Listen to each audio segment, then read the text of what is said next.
Some women discover betrayal through a text message or a suspicious phone call. But I found out about his affair on Christmas Eve, standing in our bedroom doorway, watching him wrap lingerie that was 3 sizes too small for me. The man I thought I'd marry was the same man whose hands would tremble against my skin just hours later. But not from passion. From guilt he was too cowardly to confess. What he didn't know was that his betrayal would lead me straight into the arms of someone who would show me what it truly meant to be desired, wanted, needed in ways that made my entire body come alive. My name is Claire Monroe, and I'm about to tell you the story of how the worst Christmas of my life became the beginning of my liberation.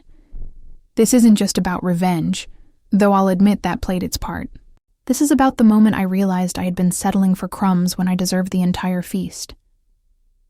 This is about discovering that sometimes the universe breaks your heart wide open, just so something better can find its way in. It was December 23rd, 2023. Brooklyn was covered in that perfect movie snow that makes everything look magical, the kind of winter evening where the city feels like it's holding its breath before the holiday chaos truly begins. I had left work early. My freelance column for the lifestyle magazine finally submitted after 3 rounds of edits, and all I wanted was to get home, pour myself a glass of wine, and curl up on the couch with Marcus to watch one of those terrible Hallmark movies he always pretended to hate but secretly loved. Marcus Chen, 6'1", investment banker, perfectly styled black hair, sharp jawline, the kind of man who looked good in a suit and even better out of it. We'd been together for 3 years, living together for 18 months in a beautiful brownstone apartment in Park Slope that we were always joking we couldn't really afford. He was ambitious, driven, sometimes distant, but I had convinced myself that was just the price you paid for dating a successful man in New York City. I had convinced myself of a lot of things, actually. When I walked into our apartment that evening, something felt different. The air had that peculiar quality of interrupted activity, like walking into a room right after someone has stopped talking about you. I could hear Marcus moving around in the bedroom, and instead of calling out to announce my arrival like I normally would, something made me stay quiet. Some instinct I didn't even know I possessed told me to be still, to observe, to pay attention to what I had been unconsciously ignoring for months. I set my bag down silently on the hall table, slipped off my boots, and walked in my stockinged feet toward our bedroom. The door was slightly ajar, and through the gap, I could see him sitting on our bed, the one we'd picked out together at that boutique furniture store in Soho, the one where we'd laughed and made love the first night we brought it home. He was holding a small wrapped box, red paper with gold ribbon, and his face had an expression I'd never seen before: guilty concentration. The look of a man who knows he's doing something wrong but has convinced himself it's justified somehow. I watched him tuck the box into his briefcase, then pull out his phone and start typing. His fingers moved quickly, and even from where I stood, I could see the small smile playing at the corners of his mouth. That smile. I knew that smile. It used to be for me. In that moment, standing in the hallway of the home we shared, I felt something crack inside my chest, a clean break like ice splitting on a frozen lake. I could have confronted him right then. I could have thrown open the door and demanded explanations, could have cried and screamed and asked him how he could do this to me, especially now, especially on Christmas. But I didn't, because as I stood there watching the man I loved betray me in real time, I realized something crucial. I realized I wasn't even surprised. There had been signs, of course. There always are. The late nights at the office that became even later. The phone turned face down on the table during dinner. The way he'd started going to the gym at odd hours, coming home showered and distant. The sex that had gone from passionate to perfunctory to practically non-existent. I had noticed all of it, and had chosen, actively chosen, to pretend it meant nothing. Because admitting it meant something would mean admitting my relationship was falling apart. And I had invested 3 years of my life into this man, this future, this idea of who we were supposed to be together. I backed away silently, grabbed my coat and boots, and walked back out into the snowy Brooklyn evening. My hands were shaking, but not from the cold. I didn't cry. Not yet. The tears would come later, but in that moment, I felt something else entirely. I felt clear. I felt awake. I felt, for the first time in months, like I could finally see the truth I'd been avoiding. I walked for blocks without any destination in mind, just moving through the Christmas-decorated streets of Park Slope, while my mind raced through memories, recontextualizing everything I thought I knew about my relationship. Every late night, every distracted kiss, every time he'd pulled away when I'd reached for him in bed. It had all been there, written in invisible ink, and I just needed the right light to see it. I found myself at a wine bar called the Broken Vine, a place I'd walked past 100 times but never entered. The name felt appropriate for the moment. The interior was warm and intimate, all exposed brick and soft lighting, with a small crowd of people who looked like they were either celebrating something or trying to forget something. I slid onto a bar stool and ordered a glass of Cabernet. Something expensive, because if your life is falling apart on Christmas Eve, you might as well drink the good wine. I was staring into my glass, watching the dark red liquid catch the candlelight, when I heard a voice beside me say, "That's either been a really good day or a really terrible one." I looked up, and that's when I saw him for the first time. Dominic. He was standing next to the bar, not sitting, just standing there with a whiskey in his hand like he owned the place. Maybe he did. He was older than Marcus, maybe 40, 42, with the kind of presence that makes everyone in the room unconsciously track his movements. Dark hair shot through with silver at the temples. The kind of silver that makes a man look distinguished rather than old. Strong jaw covered in designer stubble. Broad shoulders filling out a black sweater that probably cost more than my rent. But it was his eyes that stopped me. Hazel green, intense, the kind of eyes that seem to see through all the social masks people wear and go straight to whatever truth they're hiding underneath. Terrible, I said, surprising myself with my honesty. Spectacularly, devastatingly terrible. He tilted his head slightly, studying me with an expression that was somehow both sympathetic and amused. Boyfriend or boss? Boyfriend. Ex-boyfriend, I guess, as of about 45 minutes ago.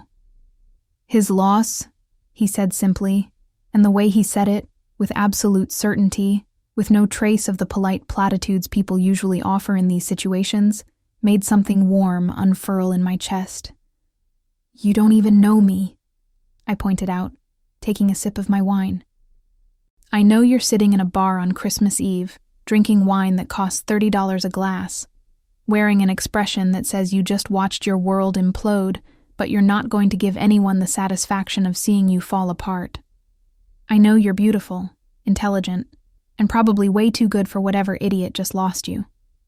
So yes, his loss. I should have been annoyed by his presumption. I should have rolled my eyes at the smooth confidence, the easy charm, the obvious line. But I wasn't annoyed. I was intrigued. Because unlike Marcus, who had spent the last year of our relationship making me feel like I was asking too much simply by existing, this stranger was looking at me like I was the most interesting thing he'd seen in a very long time. "I'm Dominic," he said, extending his hand. "And before you ask, yes, I own this place, which means I can keep the wine coming as long as you need it." "Claire," I said, shaking his hand. His grip was firm, warm, and he held on just a second longer than necessary, long enough for me to feel the rough calluses on his palm, the strength in his fingers. "And I might need a lot of wine tonight." He smiled, and it transformed his entire face, turning him from intimidatingly attractive to devastatingly so. "Lucky for you, we have an excellent selection. Unlucky for you, I'm going to make sure you eat something too, because wine on an empty stomach is how bad decisions get made, and you look like you've had enough bad decisions for one day." He wasn't wrong about that. Dominic moved behind the bar with the easy confidence of someone who had done it 1,000 times, pulling down plates and arranging a selection of cheese, olives, crackers, and some kind of spread that looked homemade. His movements were precise, economical, the gestures of someone who knew exactly what they were doing in their own space. I watched him work, grateful for something to focus on besides the screaming chaos in my own head. "So," he said, sliding the plate toward me along with a small knife. "You want to talk about it? Or would you rather I distract you with stories about the worst Christmas Eves in bar history? Because I have at least 5 good ones, and 3 of them involve someone's in-laws and the police." I laughed. Actually laughed, and it surprised me. "Distract me," I said. "Definitely distract me." And he did.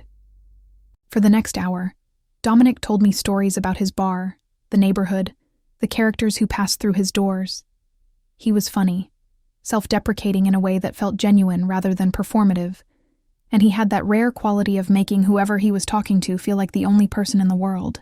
The bar filled up around us, people coming in from the cold for pre-Christmas drinks and warmth. But Dominic kept finding his way back to my end of the bar, refilling my glass, asking me questions, making me smile. He asked about my work, and actually listened when I explained about the column I wrote, about the constant hustle of freelance life, about the book I kept saying I was going to write but never quite started. He asked intelligent questions, challenged some of my ideas, made connections I hadn't thought of. It had been so long since someone had been genuinely interested in my thoughts rather than just waiting for their turn to talk. "You're avoiding telling me what happened," he observed finally, leaning against the bar in front of me, his eyes fixed on mine. "Which is fine. But I'm curious. What kind of man lets a woman like you walk away?" "The kind who's apparently been seeing someone else for at least the last 6 months," I said, and saying it out loud for the first time made it real in a way it hadn't been before. "I found out today. Watched him wrapping a present for her in our bedroom." Dominic's expression darkened. "Christmas Eve," he said quietly. "And that's a special kind of cruel."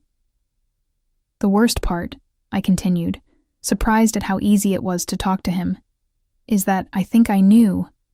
On some level, I knew. I just didn't want to admit it, because admitting it meant everything I'd built with him was a lie. 3 years of my life, invested in someone who couldn't even be bothered to end things before starting something new." "It wasn't a lie," Dominic said firmly. "What you felt was real. What you gave was real. His betrayal doesn't retroactively erase that. It just means he wasn't capable of matching what you offered." I felt tears prick at the corners of my eyes, the first real emotion breaking through the shock. "How are you so good at this? Do you moonlight as a therapist when you're not pouring drinks? I've lived a long time, Claire. Made my share of mistakes, hurt people, been hurt. I've learned that the only way through the hard stuff is straight through the middle of it. No shortcuts, no bypassing the pain. You feel it, you acknowledge it, and then you decide what you're going to do with it." "And what would you do?" I asked. "In my situation." He leaned closer, and I could smell his cologne, something woody and expensive with notes of cedar and leather.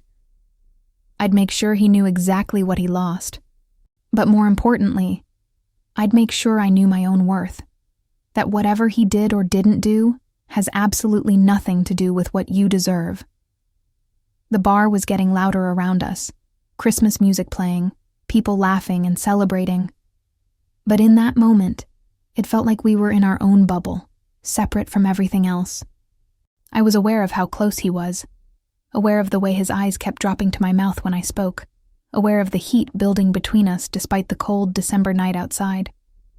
"I should probably go home," I said, but I didn't move. "You could," Dominic agreed. "Back to an apartment you share with someone who doesn't deserve to breathe the same air as you.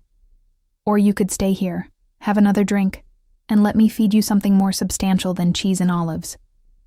I make a mean pasta carbonara, and the kitchen's closed to everyone else. But I could be persuaded to make an exception. Why? I asked. Why are you being so nice to me? He smiled again, that dangerous smile that made my stomach flip. Because from the moment you walked in here, looking like your world just shattered but refusing to let it break you, I haven't been able to look at anyone else. Because there's something about you, Claire Monroe, that makes me want to know everything. And because I think you could use a night where someone treats you the way you should always be treated. I stayed. I told myself it was because I was hungry, because the thought of going back to the apartment and pretending everything was normal, while Marcus probably texted his mistress in the next room, was unbearable. I told myself it was just dinner, just conversation, just a distraction from the worst day of my year. But the truth was simpler and more complicated than that. I stayed because I wanted to. Because for the first time in longer than I could remember, I felt seen, wanted, desired in a way that had nothing to do with obligation or history or the comfortable familiarity of a long-term relationship. Dominic locked the front door of the bar at midnight, flipping the sign to closed and dimming the lights. The last few customers had filtered out into the snowy night, and suddenly we were alone in the warm, intimate space, Christmas lights twinkling from the bottles behind the bar, soft jazz playing from the speakers.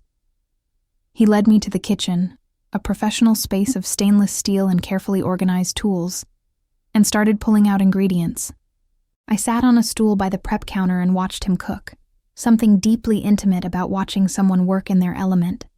He moved with confidence, dicing pancetta, whisking eggs, grating cheese. We talked about everything and nothing, the conversation flowing as easily as the wine he kept pouring into my glass. I was married once, he said at one point, his hands busy with the pasta. Long time ago. She was my entire world, until the day I realized I had no idea who she actually was. We'd both spent so long pretending to be who we thought the other person wanted that we'd lost ourselves completely. The divorce was the most painful and most liberating thing I've ever been through. Do you regret it? I asked. The marriage? No. I loved her, in my way, and I learned a lot about who I was and what I actually wanted. But I regret the time we wasted pretending. I regret not being brave enough to be honest sooner. Now I make it a policy to be exactly who I am, all the time, with everyone. If someone can't handle that, they're not for me. That must be lonely sometimes, I observed. It can be, he admitted, plating the pasta with a drizzle of olive oil and a sprinkle of fresh parsley. But it's better than the alternative. Better than waking up next to someone and realizing you're still alone. He set the plate in front of me, and the smell was incredible, rich and savory and comforting. I took a bite and actually moaned at how good it was. He laughed, pleased by my reaction, and sat down across from me with his own plate. Tell me something, he said. If you could wave a magic wand and have your perfect life, what would it look like? Not what you think you should want, not what makes logical sense, but what you actually want in your heart. I thought about it as I ate, really thought about it. I'd wake up every morning excited about the day ahead. I'd write my book, the one I've been too scared to start. I'd be with someone who looks at me the way you do. And how do I look at you? He asked softly. Like I'm fascinating. Like you're trying to figure me out, but you're enjoying the puzzle. Like you want to know all my secrets and tell me all of yours. He set down his fork and reached across the small table, taking my hand in his. His thumb traced circles on my palm, a simple touch that sent electricity up my arm. I do want to know your secrets, Claire. And I want to tell you mine. I want to know what makes you laugh at 3 a.m, what you're afraid of, what makes you feel alive. I want to know everything. My heart was racing. This was dangerous territory, emotional quicksand, and I was already sinking. But maybe that was okay. Maybe I'd been playing it safe for too long, settling for a relationship that felt comfortable, but never truly exciting, never truly passionate. I'm still technically in a relationship, I said, but my voice lacked conviction. I should probably deal with that Before you what? Dominic asked, his eyes locked on mine. Before I do something I might regret. He stood up, came around the table, and pulled me to my feet. We were inches apart, close enough that I could feel the heat radiating from his body, close enough to see the flecks of gold in his hazel eyes. His hand came up to cup my face, his thumb brushing across my cheekbone with devastating gentleness. Let me be very clear about something, Claire. If you stay tonight, if you let this happen, I promise you won't regret it. You might regret other things. You might regret wasting 3 years on someone who didn't appreciate you. You might regret not doing this sooner, but you won't regret me. I'll make sure of that. That's a big promise, I whispered, my body swaying toward his despite my mind's protests. I keep my promises, he said, and then he kissed me. The kiss was unlike anything I'd experienced with Marcus, unlike anything I'd experienced with anyone. It started gentle, almost questioning, his lips soft against mine, giving me every opportunity to pull away. But I didn't pull away. Instead, I leaned in, my hands coming up to grip his sweater, pulling him closer.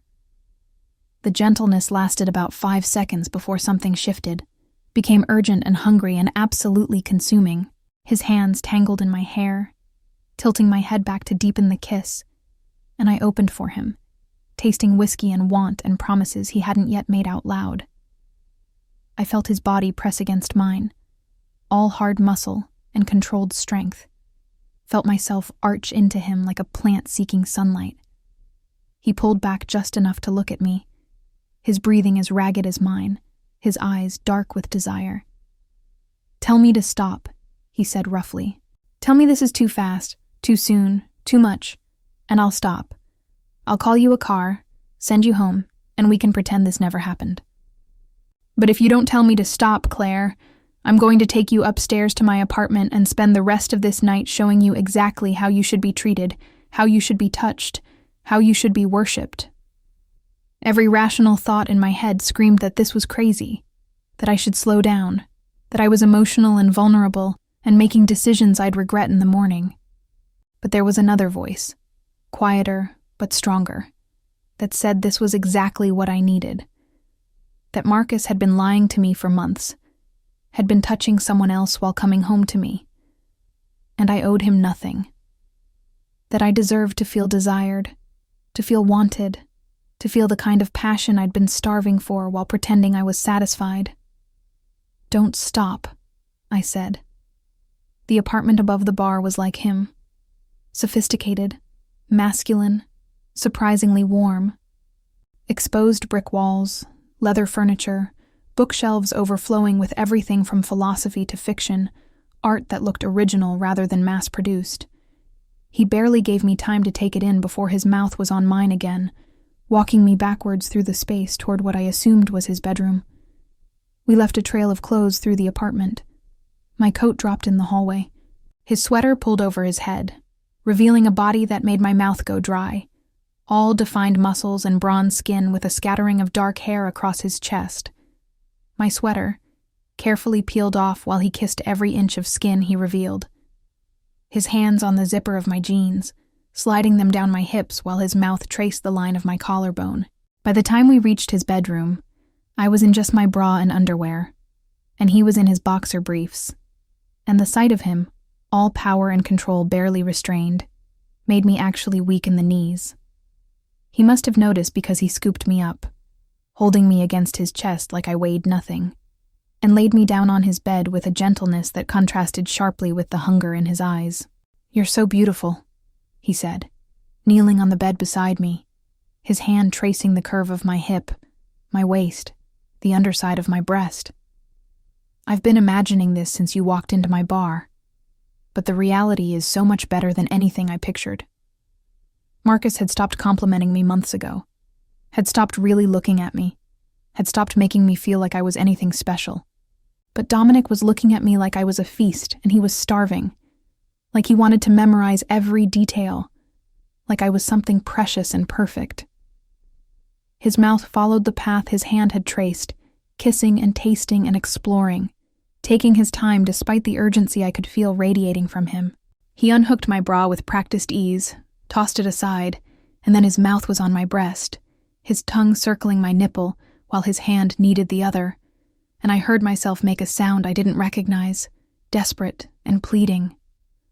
"So responsive," he murmured against my skin. "Tell me what you want, Claire. Tell me what you need."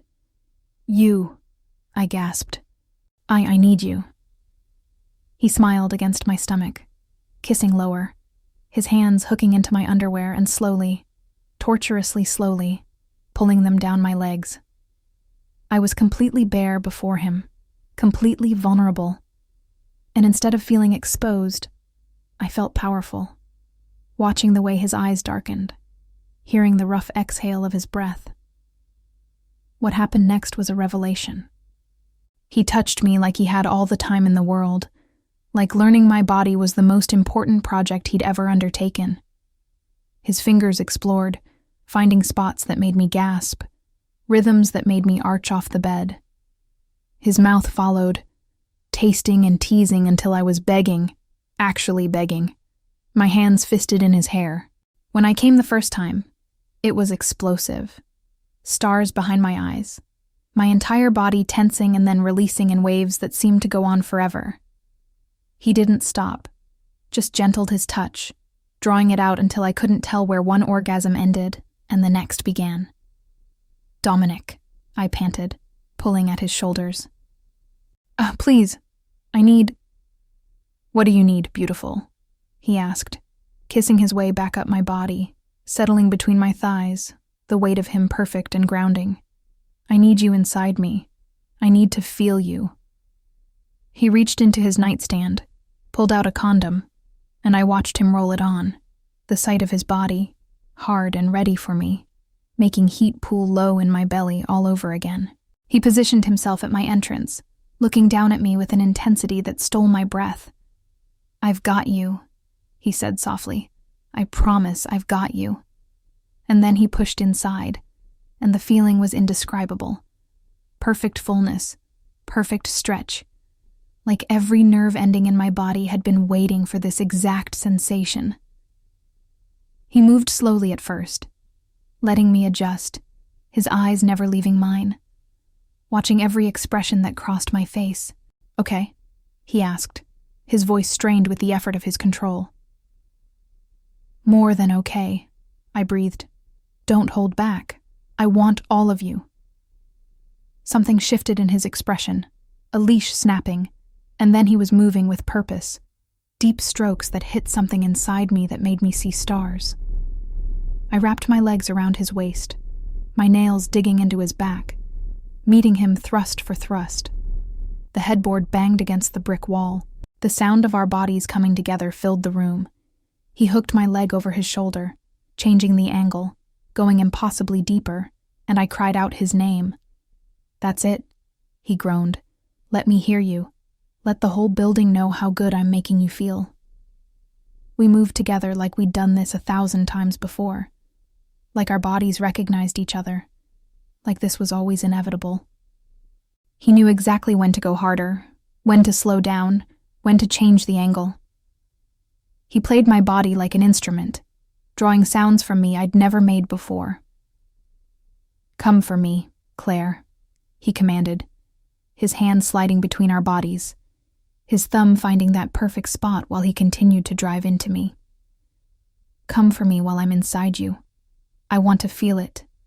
And I did, shattering around him, my body clenching and pulsing, his name a prayer on my lips.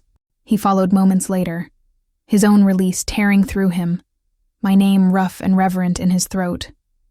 We collapsed together, sweaty and satisfied, his weight pressing me into the mattress in a way that felt safe rather than suffocating.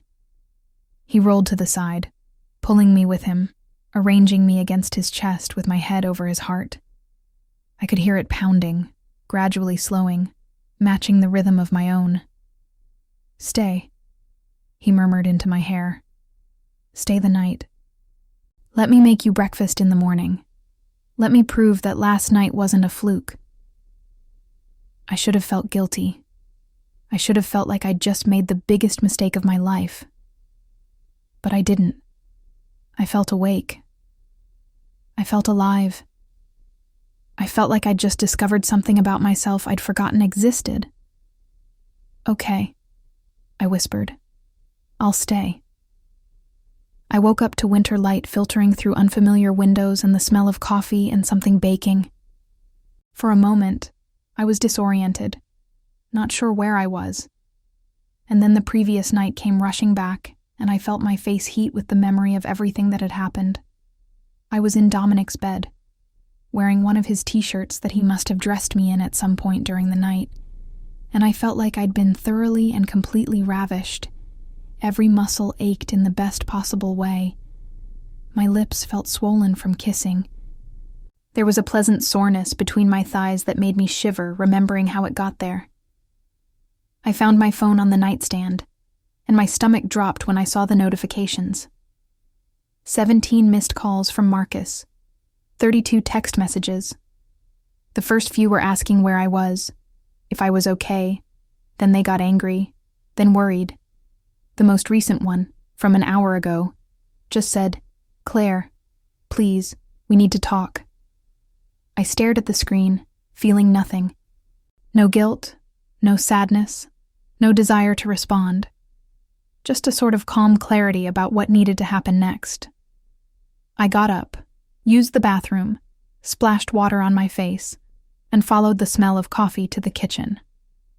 Dominic was there, dressed in worn jeans and a white t-shirt, his hair still messy from sleep, pulling what looked like croissants from the oven. He looked up when I entered, and his face transformed with a smile that made my heart do something complicated in my chest. "Good morning, beautiful," he said. "I was going to bring you breakfast in bed, but you're up. Coffee." "Please," I said, sliding onto one of the bar stools at his kitchen island. "You bake?" "I bake. I cook. I do all sorts of domestic things that surprise people." He poured me a cup of coffee in a handmade ceramic mug, prepared it exactly the way I'd had it at the bar the night before without asking how I took it, and slid it across to me along with a warm croissant on a small plate. "How are you feeling?" Confused, terrified, exhilarated, like I just jumped off a cliff, and I'm not sure if I'm flying or falling. He came around the island, standing in front of me, his hands coming to rest on my thighs. "For what it's worth, I feel the same way. I didn't expect you, Claire.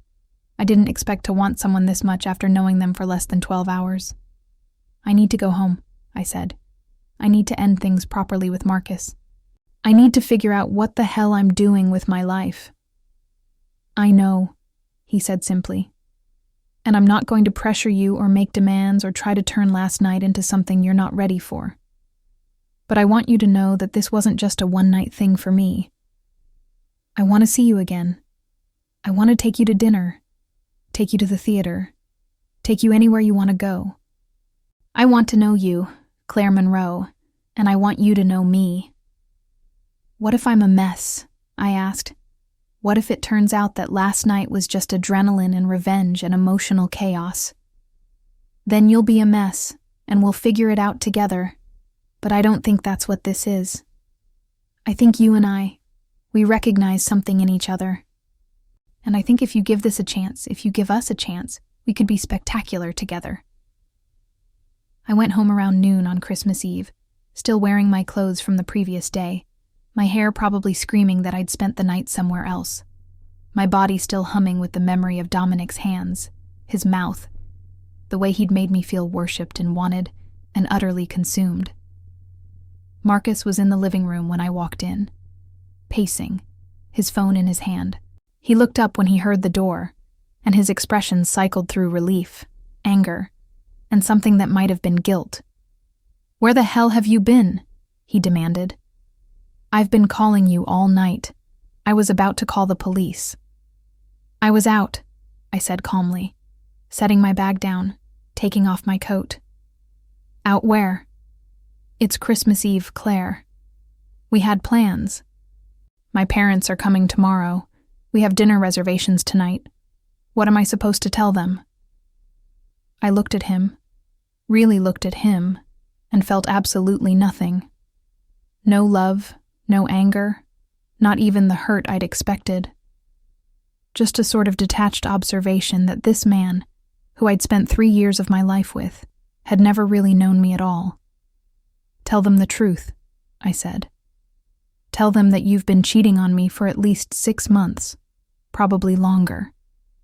Tell them that I found out yesterday, Christmas Eve, while you were wrapping presents for your mistress in our bedroom.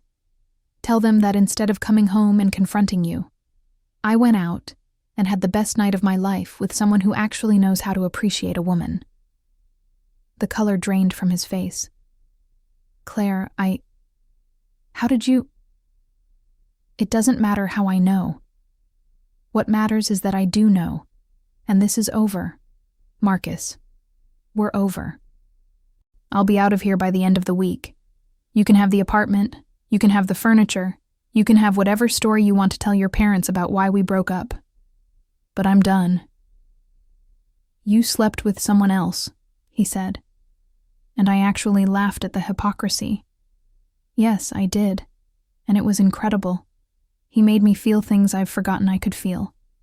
He looked at me like I was the only woman in the world, and for one night, I let myself believe it. And you know what the best part was? I didn't think about you once. Not when he was kissing me. Not when he was touching me. Not when he was making me come so hard I saw stars. Not once. Claire, please, he said, and now there were tears in his eyes. It was a mistake.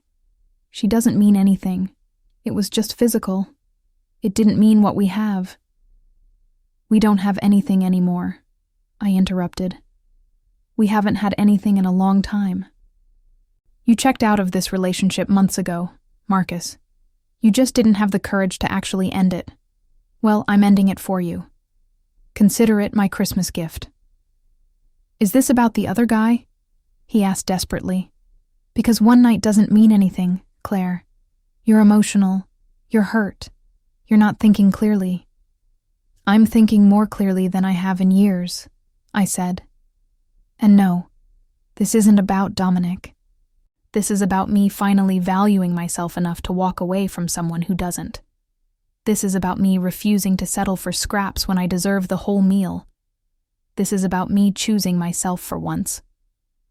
I walked past him toward the bedroom, started pulling clothes from the closet. I'd find a hotel for the next few days, maybe stay with my friend Sarah until I could find my own place. I'd figure it out. For the first time in my adult life, I was putting myself first, and it felt terrifying and liberating in equal measure. You're really leaving, Marcus said from the doorway, watching me pack, on Christmas Eve. You really cheated on me, I replied. For months, on every day including Christmas Eve. So yeah, I'm really leaving. I'm sorry, he said finally, and he actually sounded like he meant it. I never wanted to hurt you. But you did hurt me, I said, folding a sweater into my suitcase. You hurt me every time you came home late, every time you turned away from me in bed, every time you made me feel like I was asking for too much by wanting your attention, your affection, your honesty. You hurt me for months, Marcus. You just did it slowly enough that I convinced myself it was normal. What about us? He asked, his voice breaking. Yeah, 3 years, Claire. Doesn't that mean anything? I stopped packing and turned to face him fully. It meant everything to me. That's why this hurts so much. But it clearly didn't mean the same thing to you, or you wouldn't have risked it for whoever she is. So no, I don't think 3 years obligates me to stay and watch you pretend to be sorry while you're probably already planning when you can see her next. He didn't deny it. That was all the answer I needed. I zipped up my suitcase, grabbed my laptop bag, and walked past him one final time. At the door, I paused, looking back at the apartment we'd shared, the life we'd built together, that had turned out to be nothing but a comfortable illusion. I hope she makes you happy, Marcus. I genuinely do. And I hope you figure out what you actually want before you hurt someone else the way you hurt me.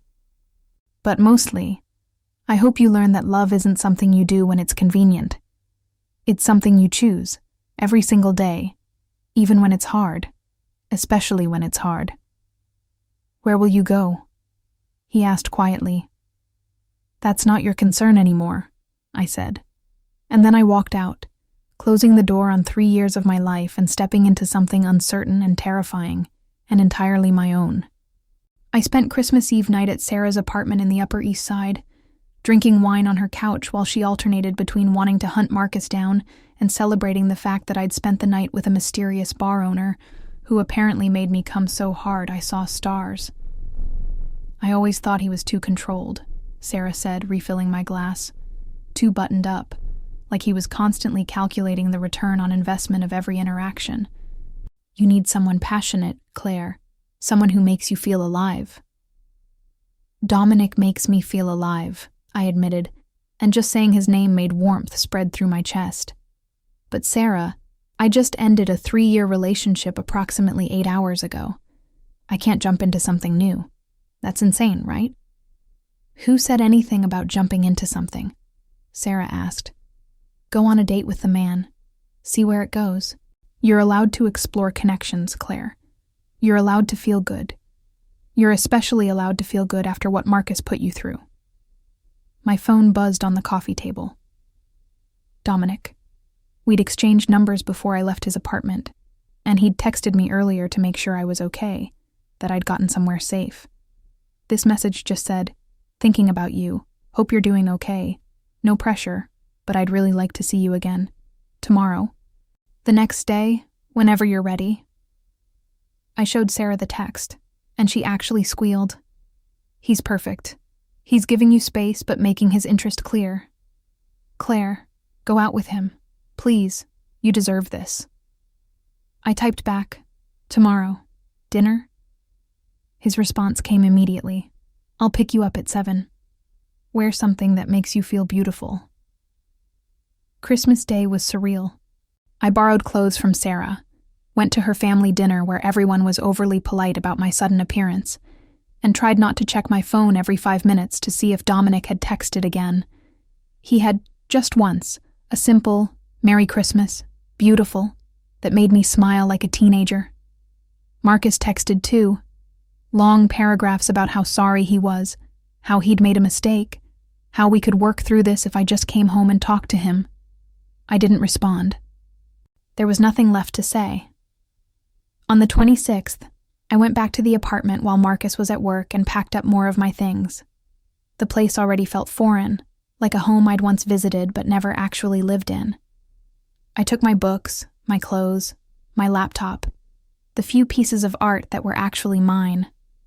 I left the furniture, the dishes, all the things we'd accumulated together that suddenly felt like they belonged to someone else's life. I found the red wrap box in his briefcase, just where I'd seen him put it. I opened it. Inside was a delicate gold necklace with a small diamond pendant. Pretty. Expensive. Impersonal. I left it on the kitchen counter with a note. Give this to her. I'm sure she'll appreciate it more than I would. Dominic picked me up at Sarah's apartment at exactly 7 o'clock. He was wearing dark jeans, a charcoal gray sweater, and a black wool coat that made him look like he'd walked out of a fashion magazine. When I opened the door, his eyes swept over me, taking in the deep green dress I'd borrowed from Sarah, and his expression made my knees weak. You're stunning, he said simply, handing me a single white rose. I know flowers are traditional and maybe predictable, but when I saw this one at the market today, it reminded me of you. Elegant, perfect, standing out from everything around it. You're very smooth, Dominic, I said, but I was smiling, bringing the rose to my nose to inhale its subtle fragrance. I'm very honest, he corrected. There's a difference. He took me to a small Italian restaurant in the West Village, the kind of place you'd walk past 100 times without noticing, but inside it was warm and intimate, all candlelight and quiet conversations. The owner greeted Dominic by name, kissed him on both cheeks, and winked at me in a way that suggested Dominic didn't usually bring women here. We sat in a corner booth, and for the first hour, we just talked. Really talked. He asked about my writing, and I found myself telling him about the book I'd always wanted to write, a collection of essays about modern love and connection, about how we're all more lonely than we've ever been despite being more connected. He listened intently, asked smart questions, challenged some of my assumptions in ways that made me think rather than making me defensive. "You should write it," he said firmly. "Not someday, not when everything else is perfect. Now. Start tomorrow. Write one page, then another, then another. The world needs your voice, Claire." "How do you know?" I asked. "You barely know me." "I know you well enough to recognize brilliance when I see it. I know you well enough to see that you've been dimming your light for someone who didn't appreciate it. I know you well enough to want to see you shine the way you're meant to." Over dinner, he told me about his life. He'd grown up in Brooklyn, worked his way through college tending bar, discovered he had a talent for understanding what people needed before they knew themselves. The bar had been a dream he'd saved for years to achieve, and now it was successful beyond what he'd imagined. He'd been married young, divorced by 30, and had spent the last decade building his business and figuring out who he actually was outside of other people's expectations. "I date," he said honestly. "I'm not going to pretend I've been a monk, but I haven't been in a real relationship since my divorce. I haven't wanted to be. Until now." "Dominic," I started, but he held up his hand. "I know it's fast. I know you just got out of something. I know all the logical reasons why we should slow down. But Claire, I'm 41 years old. I've lived enough life to know when something is special. And you're special. What I feel when I'm with you, what I felt from the moment you walked into my bar, that's not common. That's not something I'm willing to let slip away because the timing isn't perfect." "What if I'm a mess?" I asked. "What if I don't know how to be with someone who actually sees me? What if I'm so used to settling that I don't know how to accept something real?" "Then we'll figure it out together," he said, reaching across the table to take my hand. "I'm not asking you to have everything figured out, Claire. I'm just asking you to give this a chance. Give us a chance." And looking into his eyes, feeling the warmth of his hand around mine, I realized that was exactly what I wanted to do. Over the next 2 weeks, I saw Dominic almost every day. We went to museums, walked through Central Park in the snow, had coffee in tiny cafes where we talked for hours. He introduced me to his friends, people who ran other businesses in the neighborhood, artists, writers, interesting people who made me feel like I was part of something vibrant and alive. We didn't sleep together again right away, and I appreciated that he didn't push, but the tension between us was constant, electric, a promise of what would happen when we finally gave in. Every kiss goodnight lasted longer. Every touch lingered. Every time he looked at me, I felt it everywhere. I also started writing. Actually writing, not just thinking about writing. I woke up early every morning at Sarah's apartment and wrote 500 words before I did anything else. Some of it was terrible, but some of it was good, and it felt like I was rediscovering a part of myself I'd forgotten existed. Marcus continued to text and call, but less frequently as the days passed. I finally agreed to meet him for coffee on January 3rd, just to finalize the logistics of our separation. He looked terrible, like he hadn't been sleeping, and part of me felt sorry for him. But mostly, I felt relieved that I was no longer responsible for his emotional state. "Are you seeing him?" Marcus asked, stirring his coffee without drinking it. "The guy from that night?" "That's none of your business," I said gently. "We're not together anymore, Marcus. Who I see, what I do, that's my life now." "I ended it with her," he said. "Emily. Her name was Emily. It's over. It was a mistake, Claire. The biggest mistake of my life. If you'd just give me another chance. No, I said firmly. This isn't about her, Marcus. This is about us, about how we were together. We weren't happy. We haven't been happy in a long time. We were comfortable. We were familiar. But we weren't passionate. We weren't partners. You checked out emotionally months before you ever touched another woman. And you didn't, he asked, a flash of anger in his eyes. You didn't check out when you went home with some random guy you met in a bar. I checked out the moment I watched you wrap a present for your mistress in our bedroom. I corrected.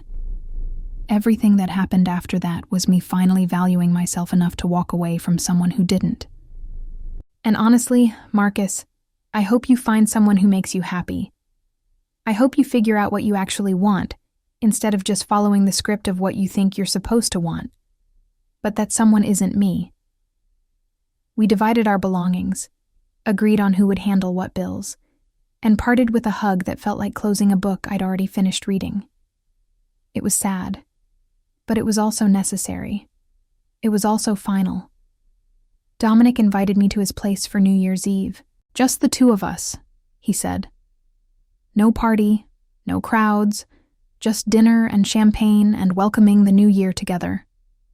I knew what I was agreeing to. I knew that going to his apartment on New Year's Eve meant something. Meant I was choosing this. Choosing him. Choosing to move forward instead of staying stuck in the past. I bought a new dress for the occasion. Something that made me feel confident and sexy and entirely myself. Black, simple, elegant, but with a back that dipped low enough to be interesting.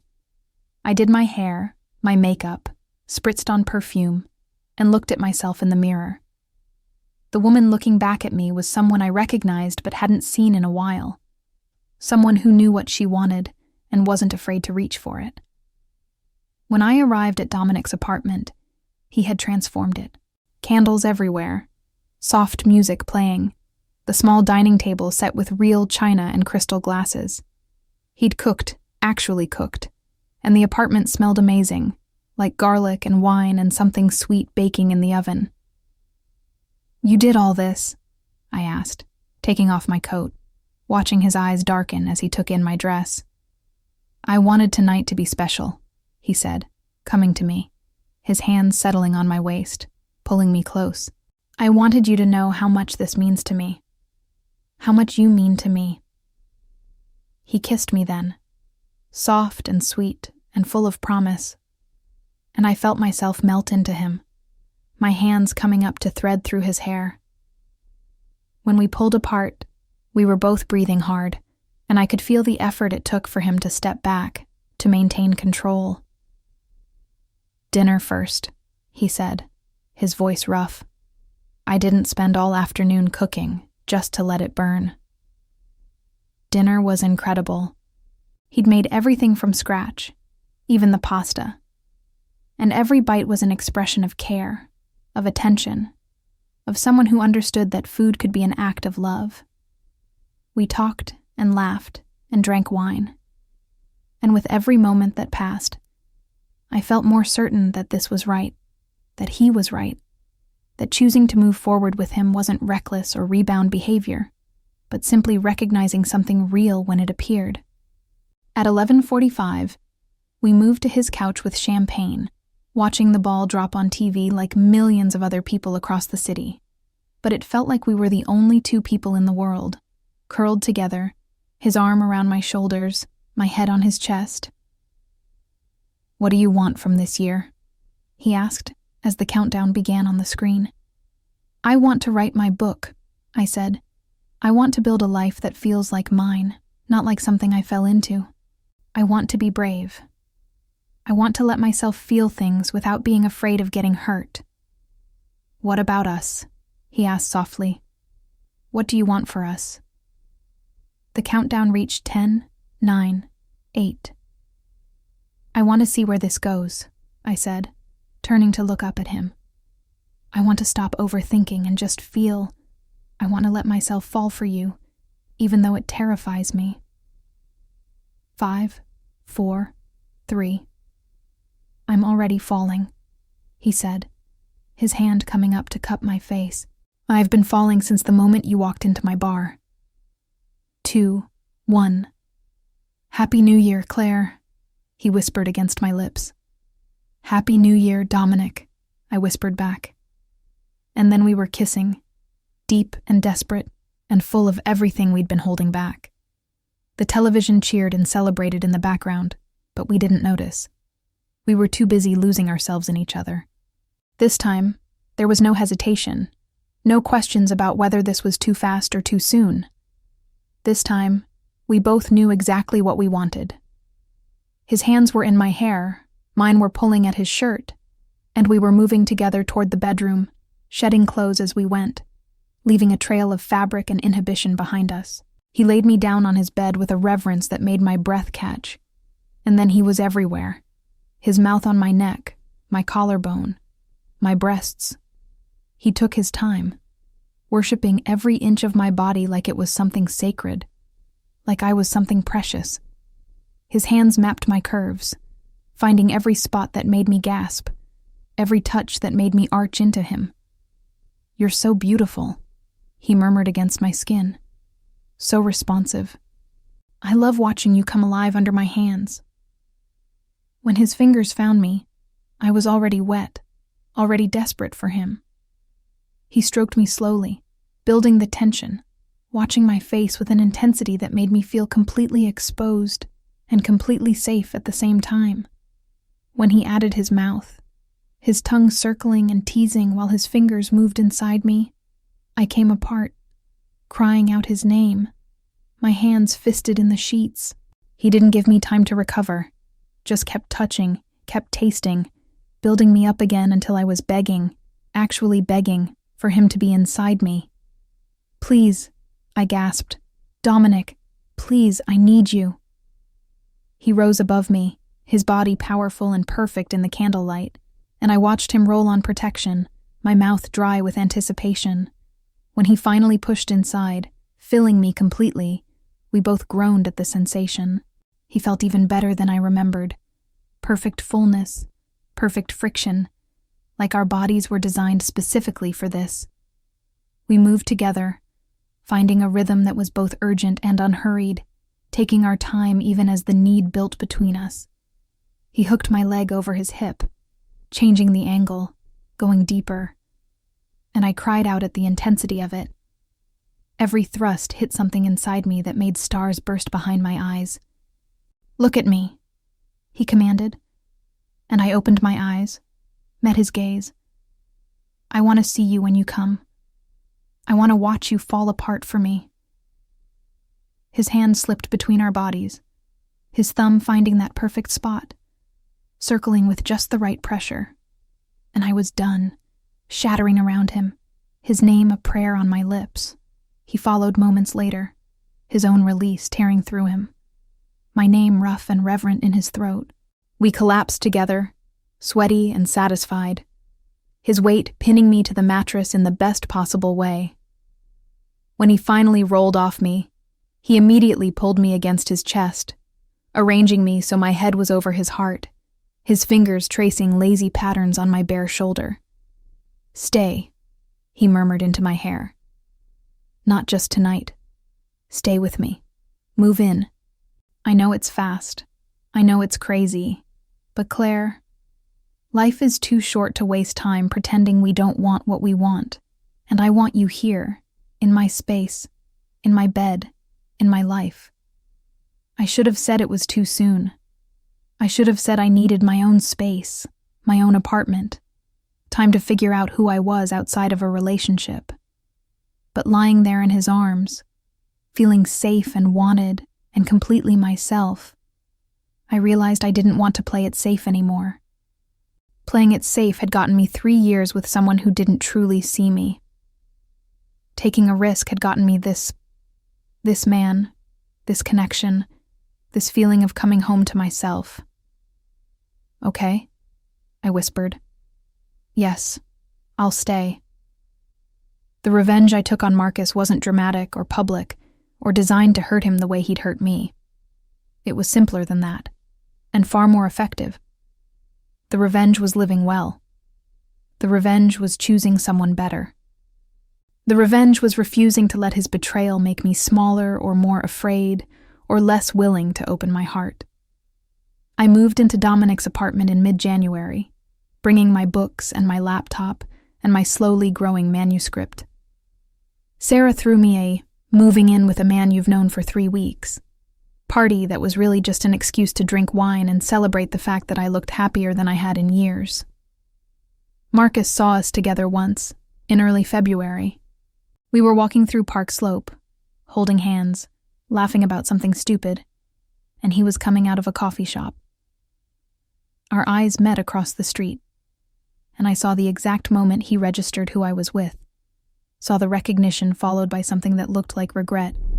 I didn't gloat. I didn't make a show of how happy I was.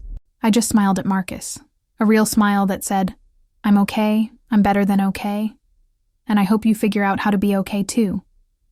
And then I turned back to Dominic, rising up on my toes to kiss him right there on the street corner. When we pulled apart, Marcus was gone. "That was him, wasn't it?" Dominic asked. "Yeah," I said. "That was him. How do you feel?" I thought about it honestly. I feel grateful. If he hadn't betrayed me, if I hadn't discovered it that night, I never would have walked into your bar. I never would have given this a chance. So in a weird way, his worst mistake led me to my best decision. Dominic kissed my forehead, then my nose, then my mouth. His loss, my gain. I'll never take that for granted, Claire. I promise you that. And he didn't. Over the weeks and months that followed, Dominic proved every day that he was someone who kept his promises. He supported my writing, actually read my drafts and gave me thoughtful feedback, celebrated every milestone no matter how small. He introduced me to his world, to the community of small business owners and artists and interesting people who became my friends too. We fought sometimes, because real relationships involve conflict and growth, and learning how to navigate differences. But we fought fair, we fought honest, and we always came back together stronger than before. It's been almost a year now since that Christmas Eve, when my life imploded, and then rebuilt itself into something better than I could have imagined. My book is nearly finished. A publisher has expressed interest, and I'm writing full-time from the little office space Dominic converted for me in the apartment. Marcus is dating someone new, someone who seems better suited to him than I ever was, and I genuinely hope they're happy together. As for Dominic and me, we're still learning each other, still discovering new layers, still choosing each other every day. We talk about the future sometimes, about marriage maybe, about what we want our life to look like in 5 years, 10 years. But we're not in a rush. We're too busy enjoying the present, too busy building something real and solid, and based on actually seeing each other rather than projecting our fantasies onto someone who can't fulfill them. The best revenge, I've learned, isn't hurting the person who hurt you. It's refusing to let their actions define your capacity for joy. It's taking the pain they caused and transforming it into wisdom, into strength, into a better understanding of what you actually need and deserve. Marcus gave me 3 years of comfortable mediocrity. He gave me safety without passion, companionship without connection, the appearance of partnership without its substance. And then, by betraying me, he gave me the push I needed to discover what I'd been missing all along. Dominic gives me passion and safety. He gives me someone who challenges me and supports me in equal measure. He gives me the space to be fully myself, while also being part of something bigger than just me. He gives me the kind of love I'd stopped believing actually existed outside of romance novels and fairy tales. I'm writing this final section sitting at my desk in our apartment, looking out at Brooklyn covered in fresh snow, almost exactly 1 year after that Christmas Eve that changed everything. Dominic is downstairs at the bar, getting ready for the holiday rush, and I'll join him soon, help him pour drinks and chat with regulars and be part of the community we've built together. My book will be published in the spring. It's called The Art of Choosing Yourself, and it's dedicated to everyone who's ever stayed too long in something that wasn't right because they were afraid of the unknown. It's dedicated to everyone who's ever discovered that endings can be beginnings if you're brave enough to walk through the door that opens when another one closes. If I could go back to that woman standing in the hallway, watching her boyfriend wrap a present for his mistress, I would tell her this. The pain you're about to feel is real, but it's not the end. It's the beginning. It's the universe cracking you open so something better can get in. Trust the process. Trust yourself. Trust that you're stronger than you think you are, and that the right person won't make you question your worth. They'll reflect it back to you so clearly that you'll wonder how you ever settled for less. I would tell her that revenge isn't about making someone else hurt. It's about refusing to carry their betrayal as your burden. It's about transforming their worst into your best. It's about looking in the mirror 6 months later, a year later, and barely recognizing the person you used to be because you've grown so much beyond who you were when they were holding you back. I would tell her that meeting Dominic that night, taking the risk of going home with a stranger, opening her heart even when it was breaking, those weren't mistakes. They were the bravest things she could have done. They were choosing life over safety, passion over comfort, truth over the lies we tell ourselves to avoid change. Most of all, I would tell her what I now know to be absolutely true. You deserve someone who looks at you like you're the most fascinating person they've ever met. You deserve someone who supports your dreams instead of feeling threatened by them. You deserve passion and partnership, desire and respect. Someone who makes you feel alive instead of someone who makes you feel small. The best revenge isn't revenge at all. It's transformation. It's taking the worst thing that's happened to you and using it as fuel to create the best version of yourself. It's refusing to let someone else's inability to love you properly make you doubt your own capacity for love. Marcus taught me what I don't want. He taught me what it looks like when someone checks out but doesn't have the courage to actually leave. He taught me that sometimes betrayal is a gift disguised as devastation, a violent shove toward something better when you're too afraid to jump on your own. Dominic taught me what I do want. He taught me what it feels like when someone actually sees you, all of you, the messy parts and the brilliant parts and the scared parts, and chooses you anyway. He taught me that the right person won't make you feel like you're too much or not enough. They'll make you feel like you're exactly right. But more than what either of them taught me, I taught myself the most important lesson of all. You have to choose yourself first. You have to value yourself enough to walk away when someone shows you they don't value you the same way. You have to be brave enough to be alone rather than settle for someone who makes you feel lonely. You have to believe, truly believe, that you deserve the kind of love that makes you bloom, rather than the kind that makes you shrink. So if you're reading this story and seeing yourself in it, if you're in a relationship that feels more like obligation than choice, more like habit than passion, I want you to ask yourself one question. If you could wave a magic wand and have any life you wanted, would you choose the one you have now? If the answer is no, if the answer is maybe, if the answer is anything other than an immediate, enthusiastic yes, then you already know what you need to do. You already know that staying isn't kindness, it's cowardice. You already know that the pain of leaving is finite, but the pain of staying in something that's slowly suffocating you is endless. I'm not saying you need to go out and find someone new immediately. I'm not saying you need to have a revenge affair or make dramatic gestures or hurt the person who hurt you. I'm saying you need to choose yourself. You need to value your own happiness, your own growth, your own capacity for joy enough to make the hard choice. Maybe that means having the difficult conversation you've been avoiding. Maybe that means going to therapy, alone or together, and doing the real work to figure out if what you have can be saved or if you're just prolonging the inevitable. Maybe that means acknowledging that sometimes love isn't enough, that you can love someone and still recognize that you're not right for each other, that staying together is hurting both of you more than leaving would.